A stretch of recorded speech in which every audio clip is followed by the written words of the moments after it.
and I'm joined also from EarMac by Nick, our Director of Online Content, who will be saying hi to everyone in the chat and making sure that your questions get to our speaker.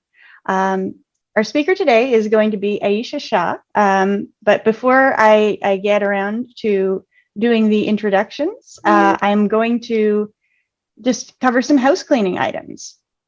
So as always, we are, or as of the last time that we had a speaker event, which was April, we now have some sponsors to thank for sponsoring our activities. Our sponsors include First San Francisco Partners, who do business advisory and data management consulting, and also InfoSet, which helps small and medium-sized businesses learn to extract value from their data.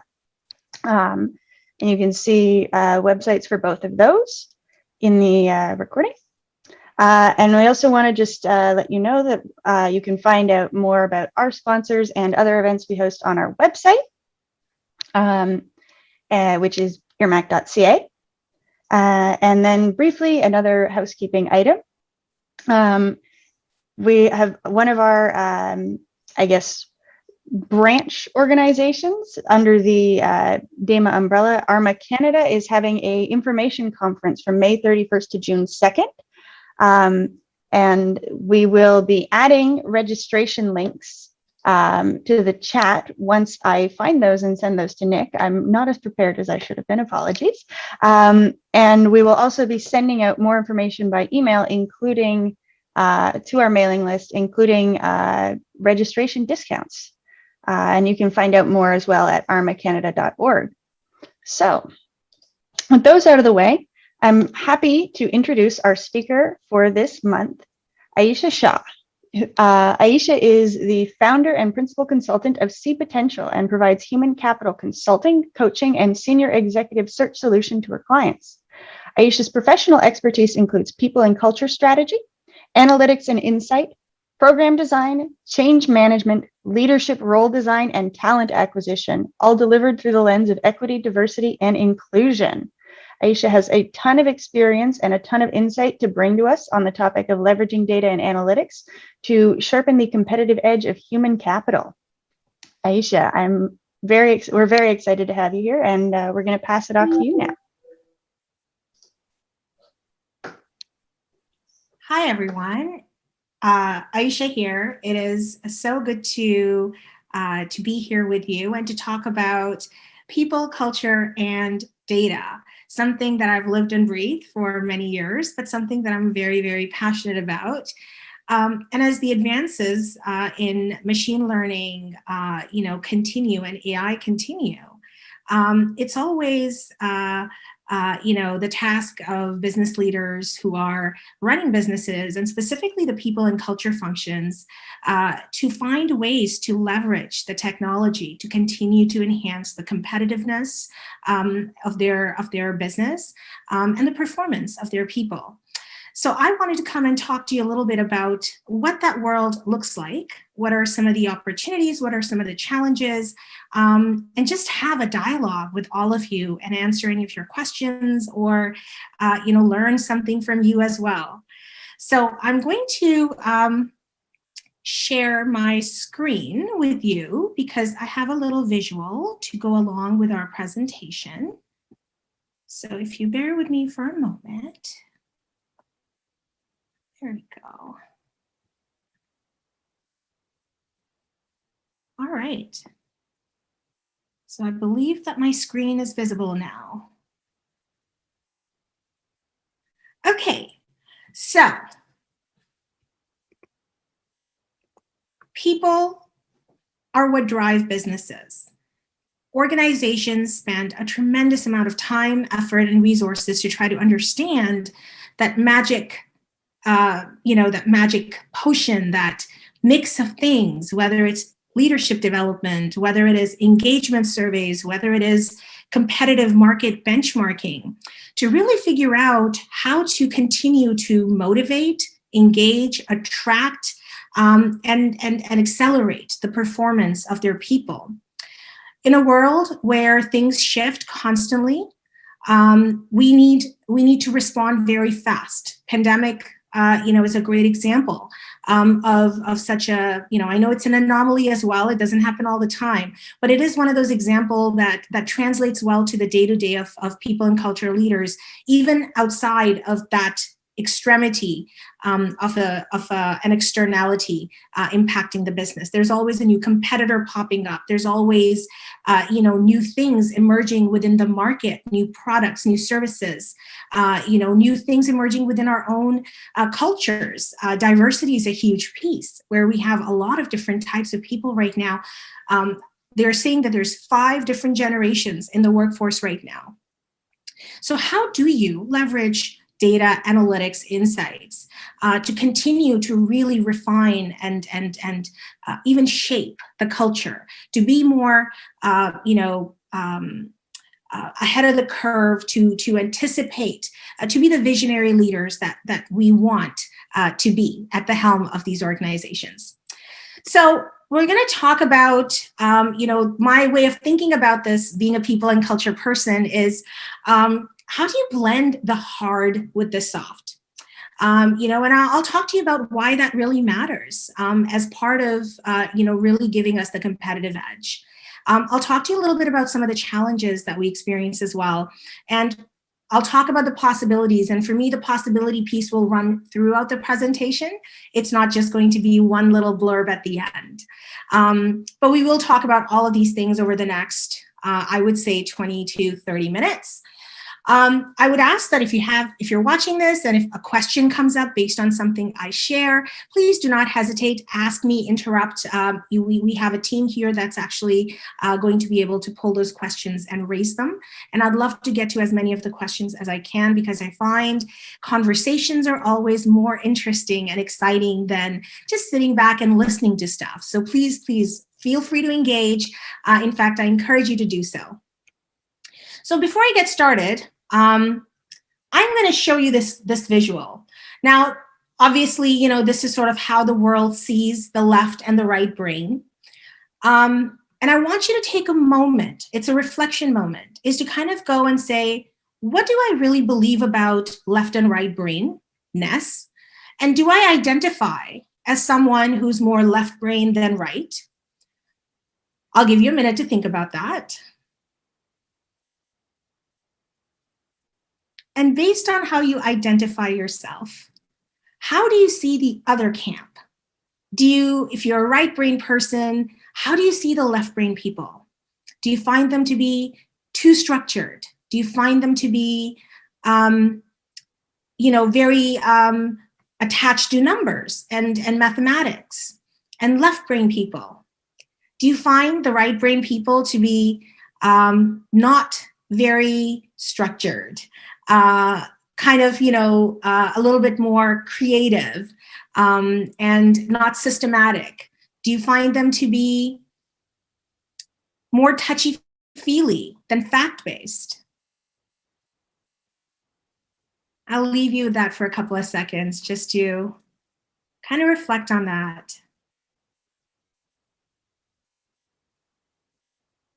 Okay, so whether you're left brain dominant or right brain dominant, you do have both the parts in you. And based on what we do on a day-to-day basis and how we see the world and how we've trained ourselves through education, experience, day-to-day living, there is definitely one aspect of our, of our brain, left or right, that we lean on more heavily than the other. This isn't about right or wrong or good or bad. This is really just about understanding the difference and becoming a little bit more self-aware as well in the process. So why am I talking about this? Well, I'm talking about this because being in people and culture for 17 years, one thing I have learned is that in a room full of leaders, we have a spectrum of people on this left and right brain spectrum. I don't think that there are people that are just left brain or people that are just right brain. I think that we have both aspects to us, but we exercise or use one part of it more than the other. And I find when we talk about data analytics, when we talk about leveraging AI, when we talk about looking at things more so from a process perspective, oftentimes the objections come from the other camp, which is more about the people, the emotional side of things, or the cultural aspect, which is such a nebulous thing sometimes. Like, what is even culture? And so fact-based leaders and emotionally or people-driven leaders tend to always come to this place of this moment where it's like one or the other. And what I have learned is organizations and leadership teams who are able to find a way to bring these two together in a harmonious, creative way, where there's a bit of a dance between leveraging the facts and tapping into the human side of things, it actually allows us to really create wonderful solutions. Because at the end of the day, the hard data cannot alone drive people to do things. As much as we think that people are rational, people are not rational. There's actually a lot of books on this topic as well. The way we make decisions, the way we behave, the way that we interact, the things that create the ecosystem, that is an organization.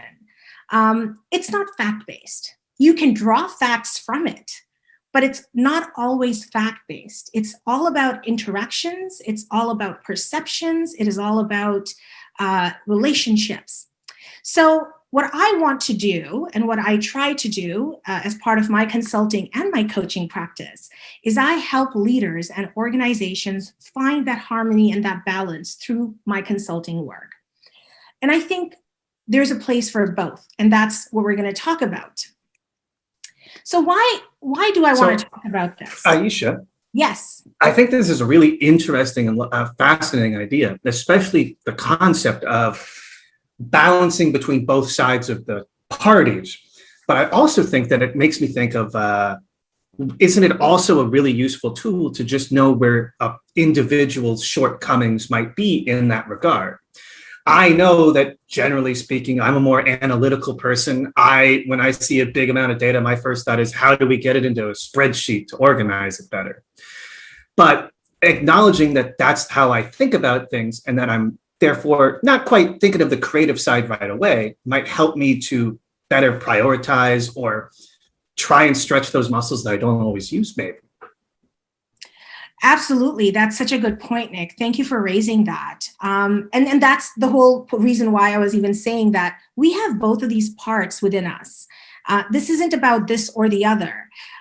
This is about really finding ways within ourselves to actually blend the both. But it can also be one after the other. Right, Nick? So in your example where you actually liked, when you see a whole bunch of stuff, you have a need to organize it and get, kind of put some structure to it. I think that's phenomenal, because that helps us draw the meaningful insights from it. And at the same time, you can also think about, how will this land with people who aren't necessarily data driven? What are the kind of, what are the kind of reactions, or what are the kind of behaviors that can be inferred from some of this information that I'm seeing? And what does that teach me about this organization, or about these group of people? So there's definitely a way for us to play on both sides, and it's absolutely okay to start from the left brain side of your of your strength.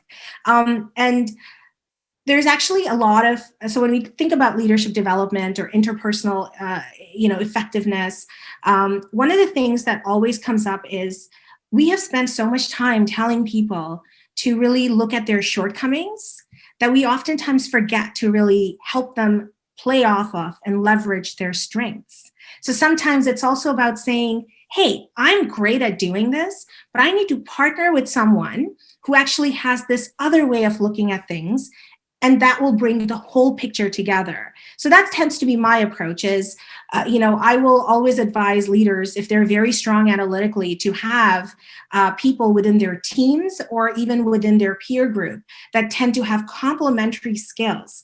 And then it's about that conversation, that relationship of trust, but also being united in your goal, whether it is to drive organizational performance, organizational effectiveness, whether it is about driving revenue, profitability, all of those things. Or even if it is something as simple as solving a problem for a nonprofit organization, it's all joyful, challenging work. And the creative solutions will come when you're truly able to bring both of those strengths into solving the problem. So thank you for that wonderful question. Any follow-ups on that? Not at the moment, but I just also want to say that that was a really well-spoken response too. Thank you. Thank you, Nick. I appreciate that. I always start off talking, I like to connect with the audience, and I like to start off by kind of setting the context, which is what that left-right brain exercise was about, the reflection exercise was about.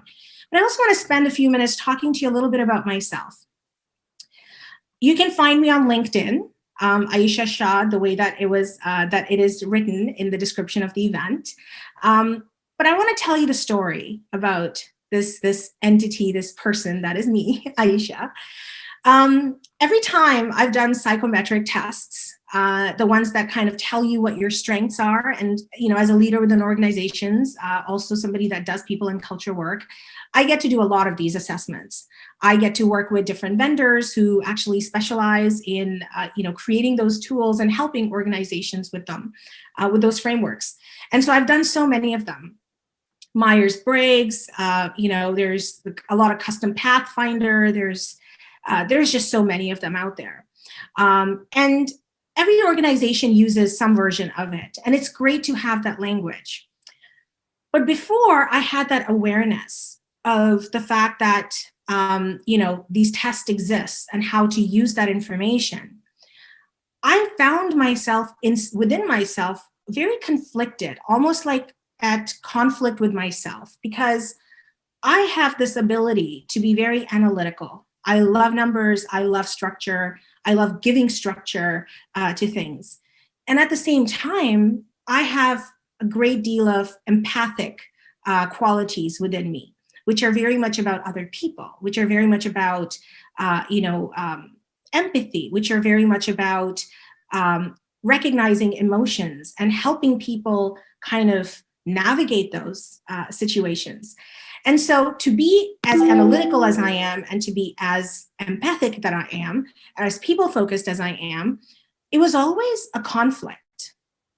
I've been in boardrooms where finance is saying, you know what, this is the budget, this is all we can do. And then, there's the people side of things, and it's like, that is not enough, or there needs to be more. And so I found myself in that place almost my entire life. And until I did these psychometric tests that told me that that's really what my strengths and my areas of work are, I was like, that makes so much sense. I was, doing debates and writing poetry as a student in high school, which I still do actually. And at the same time, I was acing math.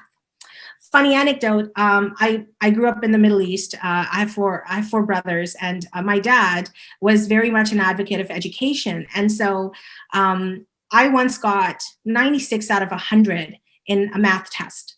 And I brought it home and I was like, oh, Daddy, look, I got 96 out of 100 in math. My dad looked at me and said, math is either right or wrong.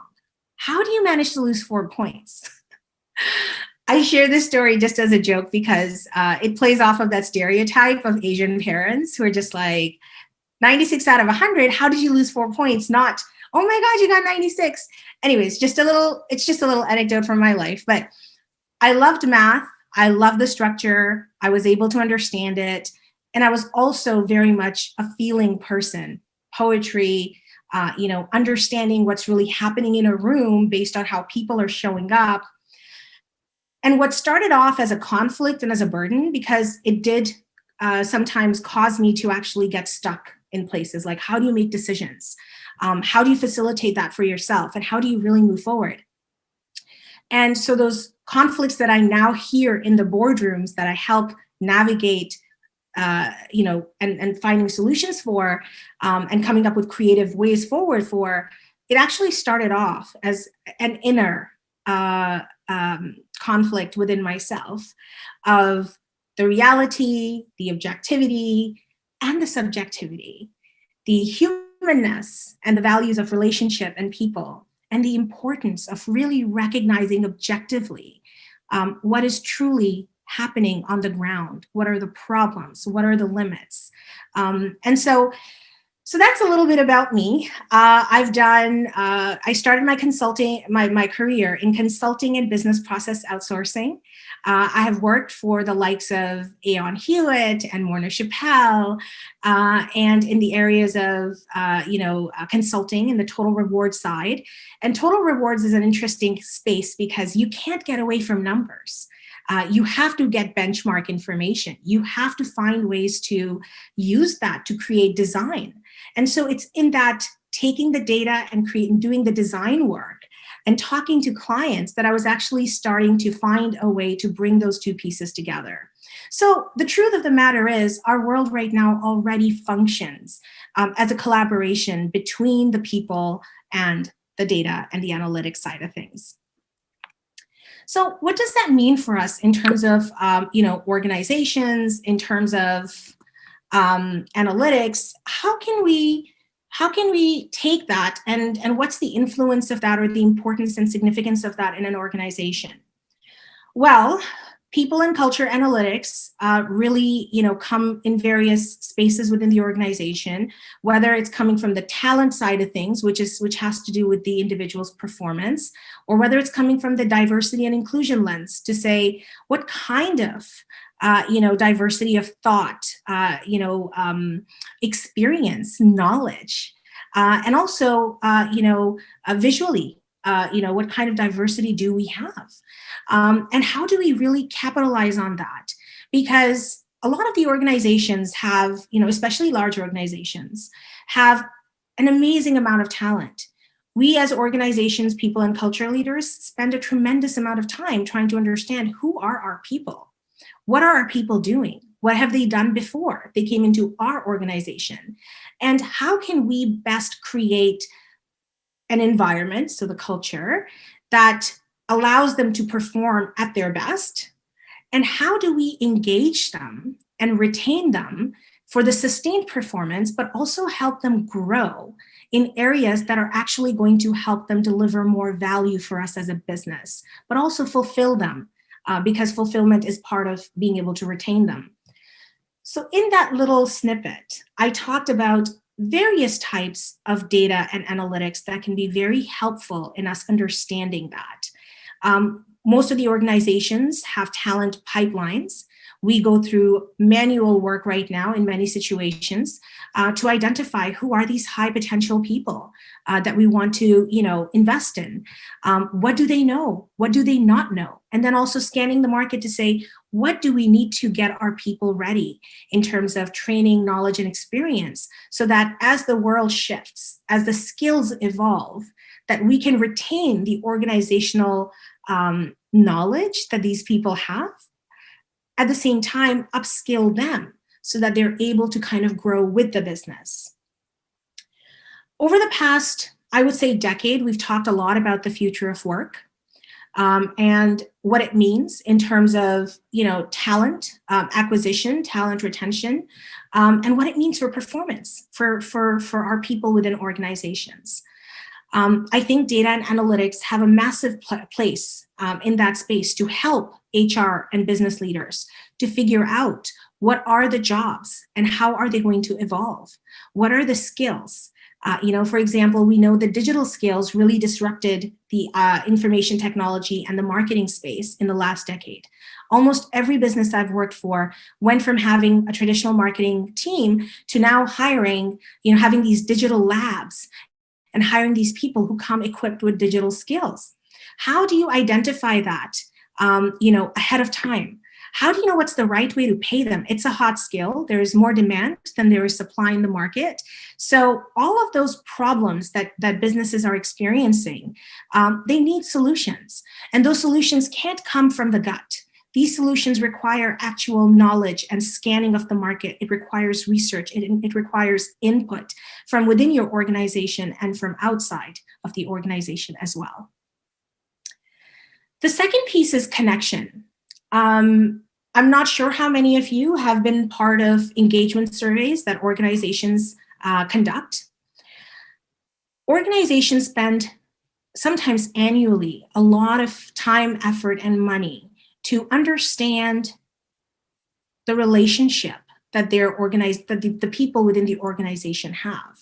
What is the relationship that people have, emotional relationship that people have within the organization or the brand? Do they truly believe in what we do? Are they here for a paycheck, or are they here because they genuinely believe in the mission and the values of the organization? How are people connecting with each other? Do we have a lot of conflict within our organization? If there's a lot of conflict within the organization, or if there's an issue with trust, because again, conflict and trust are very people dynamics, but we can measure them with engagement surveys and get a sense of, is there trust in the organization? Is there, perception that there's, good communication within the organization? Where are the people, where are the leaders who are actually very well connected to their teams? What is the difference between that type of a leader and another type of a leader that perhaps is losing connection? How do we find out proactively, go out and help, right? Do people feel that they're drinking from a fire hose? Is there too much information? Or is it the right type of information coming from the right sources at the right time? So yes. Aisha, this makes me think about something that I can see a lot in like media and stuff like that, and it's kind of changed over the last couple decades. The idea of the corporate manager who shows up and he tells everyone, look, we're all a family here. We're all in this together. And what I've noticed, especially in the last 2 decades, is that that's kind of been put onto its head a lot of media that's saying, well, they're just a corporation, right? Like they're going to say that they're a family, and they're going to say that until they don't need you anymore. And then you're not a family, you're just an employee. So like, do you see that comes into conflict with a lot of this kind of like the idea of corporations and how they act with their employees and how the employees should feel? Because you were talking about, is it just a paycheck? Do they like that's what it comes into conflict in my mind, is all these different kind of concepts clashing. And I'm just curious if you have a perspective on it. Oh my God, that is such a thoughtful and observant thing to point out, Nick. There is a conflict, absolutely. But I think that, there is a conflict at a level within the organization. There are pockets where people may feel this way. I think there's a societal broader sentiment around that as well that can be felt sometimes. And that can raise, some real challenges for businesses within the organization. Look, the truth of the matter is this: it is in the business's interest to be a good corporate citizen.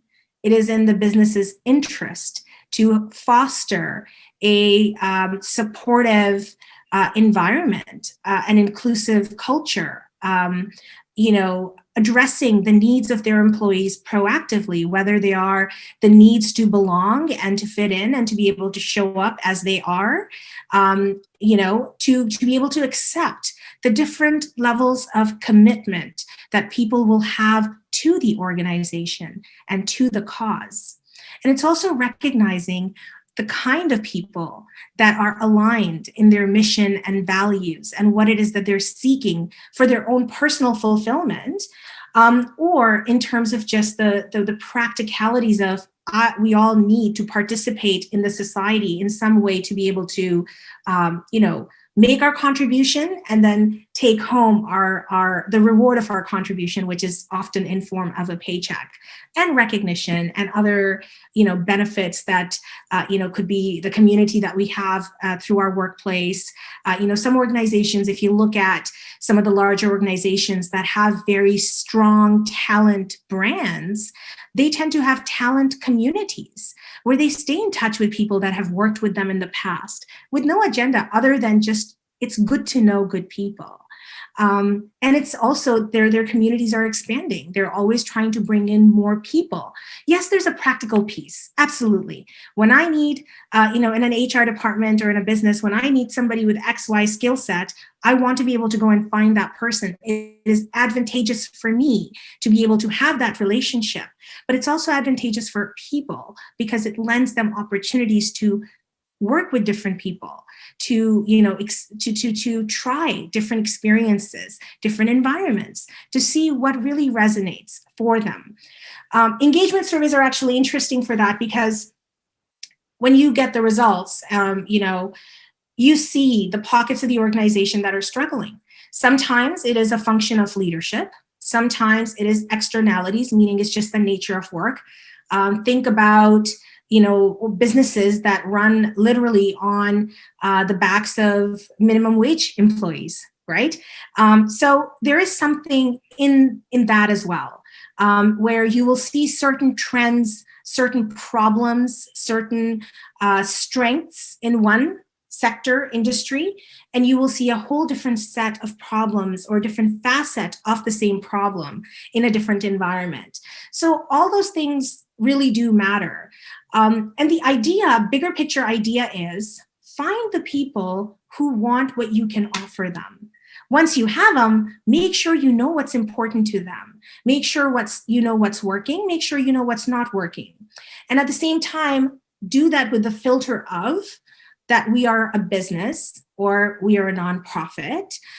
We have a mission for which we exist. We have commitments that need to be delivered. So it's about finding that right mix of people.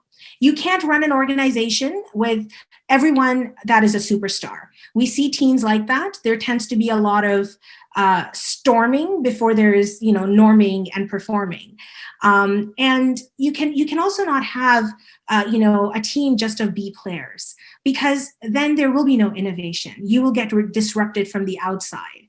So while I can appreciate and respect this feeling of, a lack of connection sometimes with the organization, feeling like our personal needs are not met, it does at the end of the day come down to the relationships between the people that we interact with on a more frequent basis at work versus so much about just the organization itself at a larger level.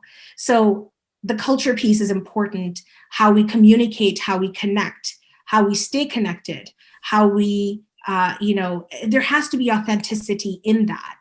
And I can tell you most of my clients, if not all of them, are very highly driven for that to come from a place of authenticity.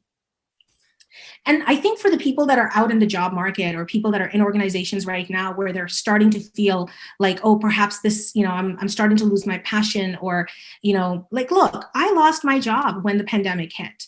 I was very invested in my role and in the people and in the relationships.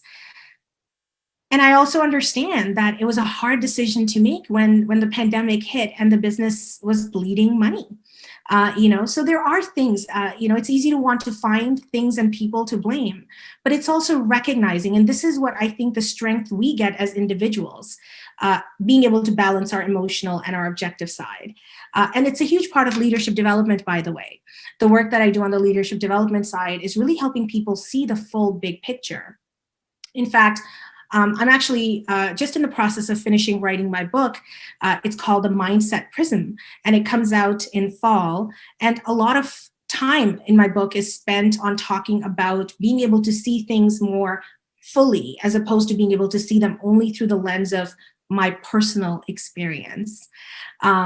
Anyways, I know this is a bit of a tangent or a bit of a departure from, just talking about analytics, but I think this is exactly, it's demonstrative of the fact that the analytic piece, the information piece, which is very important, accurate, timely information, it's not separate from the human piece, because that information is oftentimes about human behavior or human sentiment or human interaction or human performance.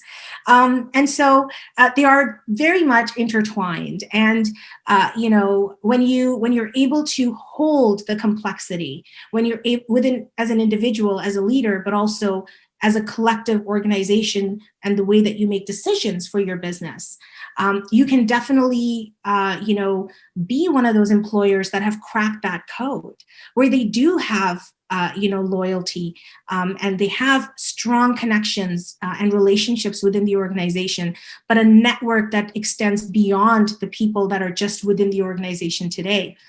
Think about, the large financial institutions in Canada, massive talent networks. Everybody wants to work for them because they do treat people well. Are they perfect? Absolutely not. None of us are. And so it's also about recognizing, where it is that we as individuals or as leaders fit. And being able to proactively say that, I'm losing passion for this function. I'm losing passion for this work. I'm not so much behind the way that we are, operating, things like that. All of that can be part of the collective dialogue. And it's important that when it is had, that it is done in a constructive way.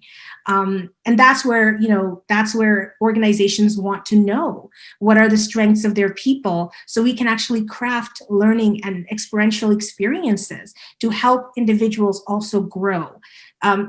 Within themselves and their own effectiveness as leaders, but also to have a potential of growing into a leadership role within the organization.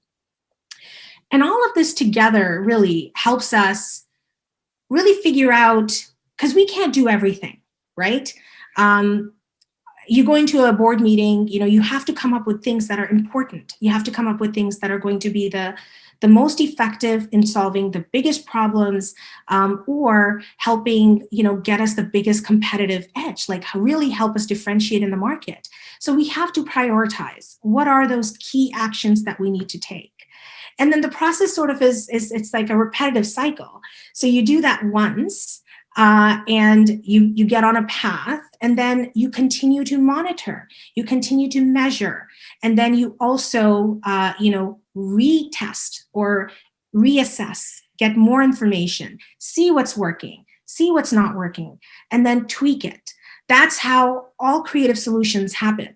There's sometimes this expectation that people have, you'll get this data that'll tell you do 1, 2, 3. You do 1, 2, 3, and now you're smooth sailing forever. That's not how it works in the real world.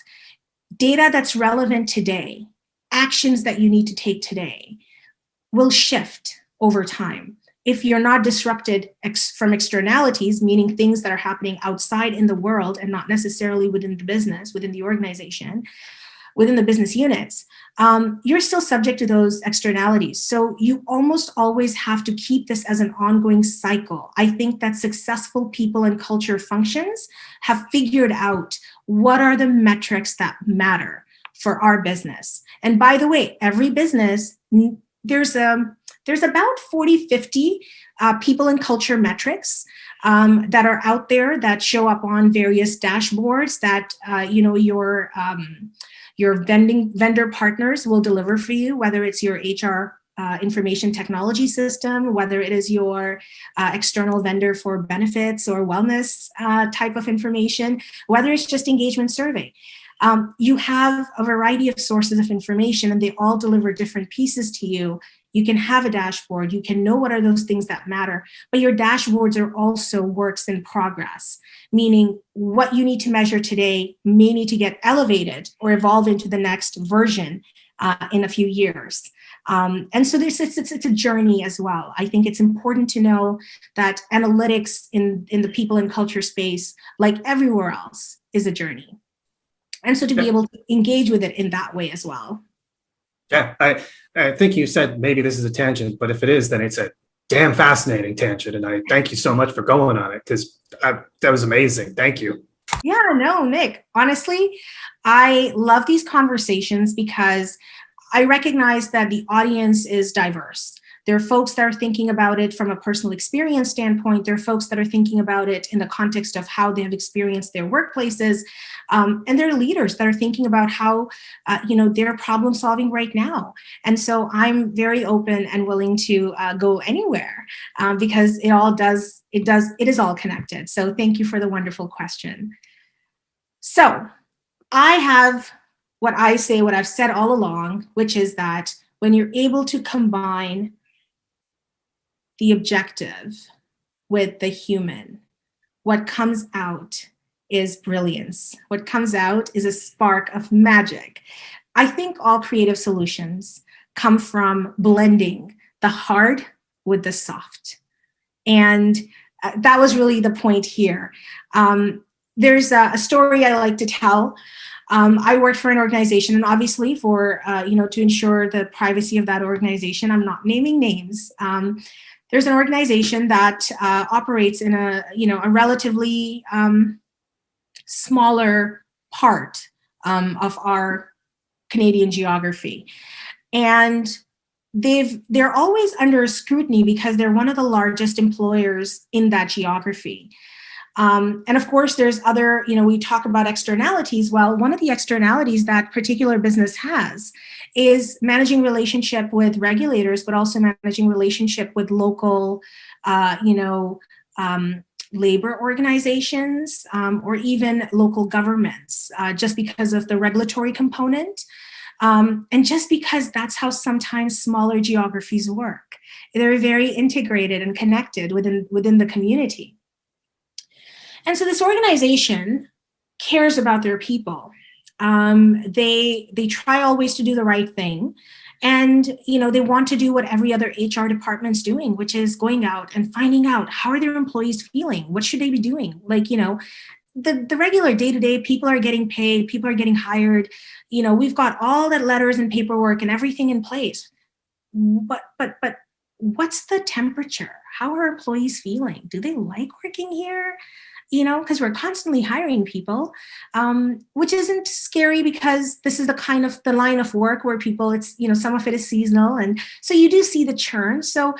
But we need some more insight. So let's go out and do an engagement survey and get some data.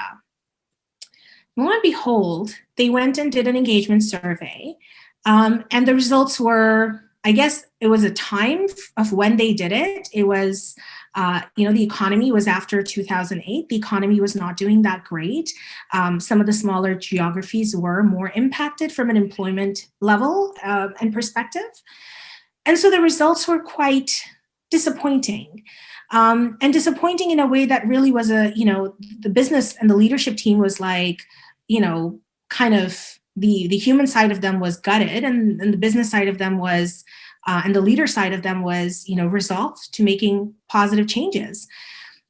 And before they could actually go out and do that, there was a bit of a political storm where this information was misrepresented and shared externally in a very narrow context.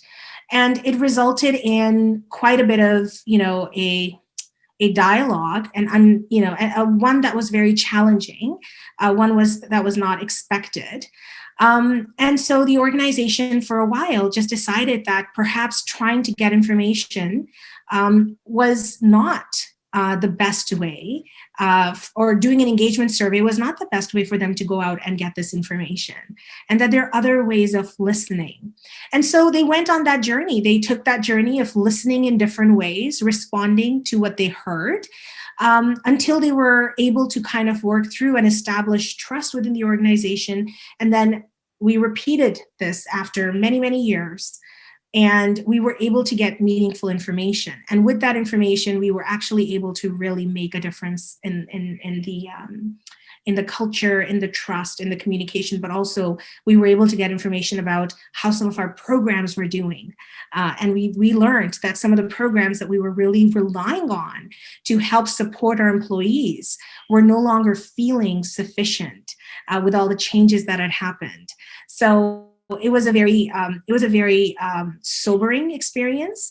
And I think I share this also because, it kind of goes back to the point, Nick, that you raised a bit earlier about the conflict sometimes between the human side of things and just the sheer numbers. And they do feed each other. So if you have something that's happening with the human aspect of the organization, it will show up in your data. It may show up in your data as reduced productivity. It may show up in your data as a loss in profitability. It may show up in your data as increase in absenteeism or presenteeism. So being afraid of data is not the answer. I think it's very important that organizations, even when they have a bad experience or a difficult challenging experience with information, that they stay committed and stay the course, and find different ways to get the information that matters, to do the work that is needed to get us to, harmony is not necessarily the goal in a business context, but really get us to health, because that's what data does. It tells us about the health of an organization and the relationships within. So I know I talked about a lot of different things. I also want to talk about a couple of other small pieces that are not new for this community, but in the people and culture world, it is something that we're now starting to focus on. I also want to acknowledge something. And I think this is something that I have observed in many organizations. There's often a lot of investment and technology made to, client or public-facing aspects of the operation, whereas the back of the house or the employee or people aspect of things, they can sometimes be the last ones to get innovated, to get modernized.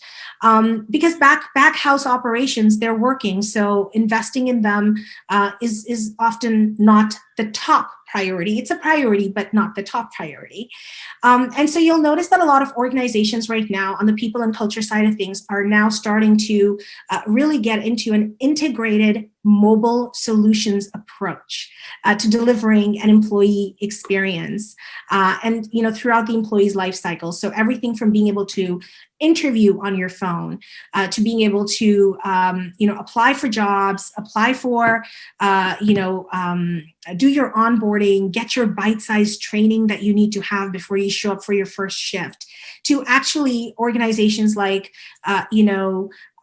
Uber and Instacart, who have created a network of people that are part of their community. They work for themselves, but they are able to really stay connected to the community of the organization itself. So this is important. The mobile solution piece is important right now in the people and culture world. It's important from a workforce management perspective. It is important from a learning and development perspective. It is important, in how we pay people. There are now technologies that are allowing people to go in. There's transparency in pay, so they know for this week what they have earned. And there's an ability for employees to actually, with one button, get paid off cycle. And so there are all kinds of really cool mobile solutions that are coming out. And as the future of work unfolds, this relationship between the human and the machine grows. We're starting to see how some of that actually will manifest in the workplace. And so what we're seeing things like Uber do, what we're from a scheduling standpoint, or Instacart do with distribution of work perspective, that is possible with employees that work shifts. But there's a little bit more, work to be done to be able to do that. And so that's really the up and coming, and it's really exciting. And many organizations are already putting their hand up to say, okay, you know what, we really want this. So for the any day payday kind of situation, I know McDonald's was one of the first organizations in Canada to launch that. And I think that there's more and more organizations that are starting to do that. There's some things to consider from a cash flow perspective. It will not always be the solution for every business, but it will be the solution for many of the businesses. So there's a massive amount of opportunity with mobile solutions as well. And the one that I actually want to highlight here is also wellness platforms that are really helping people not only just stay connected with each other, but, kind of recognize each other, do, community-based activities, step challenges, and collectively raising our health status and our connection within the community, and also playing to that little bit of the competitiveness piece that we all have within ourselves, like our team is the best team. And I'm finding that these things are working really, really well within the organizations that have taken a thoughtful approach and have prioritized it in the right order. Now, I want to talk a little bit about some of the challenges that we have in this space. I think we've addressed them. Aisha? Yeah. One sorry, question. we do have actually a question. Sorry. So I guess thinking about all these ways that organizations interact with their communities, with their people, and all the ways that they are soliciting information about them and trying to understand them and engage with them, brings us to a question that has I think, or a topic that has been becoming more and more prevalent throughout this pandemic, more and more remote work situation, which is sort of how deeply should organizations relate to their employees, or how much information should they be monitoring about their employees, or the relationship, particularly with things like wellness challenges. That's a lot of information that is about sort of how your employees act, maybe even in their personal lives. Mm-hmm. So I guess the sort of thing that we're interested in is, how do you balance that? How do you know where to draw the line? The timing of your question is impeccable. It's part of the challenge that many. I figured when I saw the word challenge. So I'll address this. I'll address this now. As I said, good timing. It's always a very fine line and balance between organizations truthfully wanting access to their employees' information. There's the legal piece around privacy, and our employees obviously have a right to share only what it is that they feel comfortable sharing, and information that is relevant to their ability to be employed. So information that is beyond that scope is almost always voluntary. The other way that employers get around this challenge is they will partner with third parties. And that way there's often this, sort of wall of privacy. So we will make, as organizations, all these different things available to employees. We'll be like, you know what? Health doesn't just happen at what you do at work. It's not just about taking 2 minutes to stretch. It's actually about a way of living. And so if you need help doing that, whether it's your physical health and of course, mental health, right? Mental health has made it extremely essential for businesses to offer these type of ancillary benefits and programs. And of course, there's a business imperative here as well.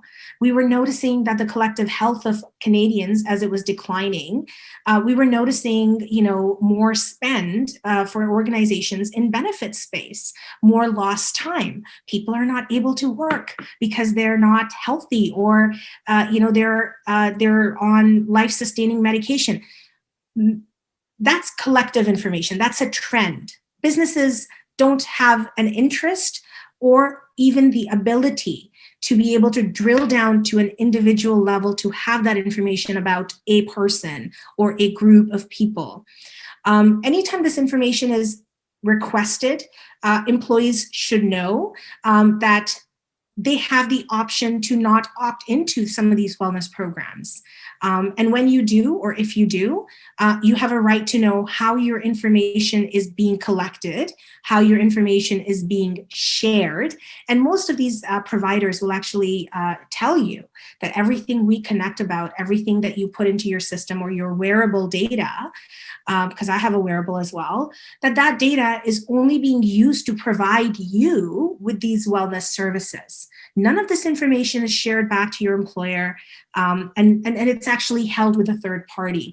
Another important thing for employees to note is that they must understand what it is that they're agreeing to when they participate in these type of programs. So I'm not saying read 400 pages of privacy laws in Canada, but when you're signing up for something, understand what you're agreeing to, what information you're sharing, and what information and how that information could potentially get used.